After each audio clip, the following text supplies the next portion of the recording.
Heroine ওইদিকে দেখ। এই ইউ কাম হিয়ার। নাইস ভাই, এই রুনাটা তো আরো সুন্দর। চুলগুলো দেখেছিস ভাই? তোর এত বড় সাহস, তুই আমার গায়ে হাত তুলিস? এখন তো শুধু গায়ে হাত তুলেছি, এরপরেও যদি কোনো মেয়ের সঙ্গে এরকম অসভ্যতা আমি করি, তোকে মারতে মারতে কলেজ থেকে বের করে দেবো। চল ফটো আন থেকে। আমিও দেখে নেব। আপনি যদি না আসতেন আমার কি যে হতো। আপনাকে অনেক অনেক ধন্যবাদ। এতে ধন্যবাদ দেওয়ার কি আছে, এটা তোমার কর্তব্য। চলো তোমাকে ক্লাসে পৌঁছে দিয়ে আসি। তুই না বল, আজ কলেজের প্রথম দিনটা কেমন কাটলো? জানিস রিয়াদ, আজকে কলেজে কিছু বাজে ছেলে আমাকে খুব বিরক্ত করছিল, তাই ভাবছি কাল থেকে আর কলেজে আসবো না। কি? হ্যাঁ, তারপর একটা ভদ্র ছেলে এসে ওদেরকে মেরে ওখান থেকে তাড়িয়ে দিয়ে আমাকে ক্লাসরুমে পৌঁছে দেয়। তাহলে তো ছেলেটা খুবই ভালো। হ্যাঁ, সত্যি খুব ভালো ছেলে। শোন তুই না, কলেজে যেমন খারাপ ছেলে থাকে তেমন ভালো ছেলেও থাকে। তোকে যে ছেলেটা বাঁচিয়েছে তার সঙ্গে বন্ধুত্ব কর, তাহলে তোকে আর কেউ কিছু বলতে পারবে না। আর তুই কলেজে যাবো না বলছি, ওই ভূতটা মাথা থেকে নামা। ঠিক আছে লে, চ।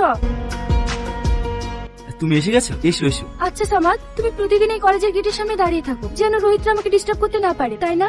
হ্যাঁ একদম ঠিক। জানো সামাদ, আমি একজনকে খুব ভালোবাসি। আমি তোমার ব্যাপারে ওকে সব বলেছি। হ্যাঁ আমি জানি। তুমি কি করে জানলে? তোমার সঙ্গে মিশছি আর এইটুকু খবর পাবো না? তুমি রিয়াজকে যতটুকু ভালোবাসো, রিয়াজ তার থেকেও তোমাকে বেশি ভালোবাসে। তুমি ওর নামও জানো? হ্যাঁ আমি সব জানি। হ্যাঁ, রিয়াজ আমাকে অনেক ভালোবাসে। জানো সামাদ, ও আমার জন্য অনেক কিছু করেছে। ওর ঋণ আমি জীবনে শোধ করতে পারবো না। ভালোবাসা দিন কেউই শোধ করতে পারে। আচ্ছা তুমি না, তুমি তো আমাকে বন্ধু ভাবো, বন্ধু ভেবে আমার একটা কথা রাখবে? হ্যাঁ অবশ্যই রাখবো, বলো। আজকে আমার বার্থডে, আর এই বার্থডেতে তোমাকে এমন ভাবে প্রেজেন্ট করতে চাই যেন আর কেউ তোমাকে গাইয়ানা বলতে পারে।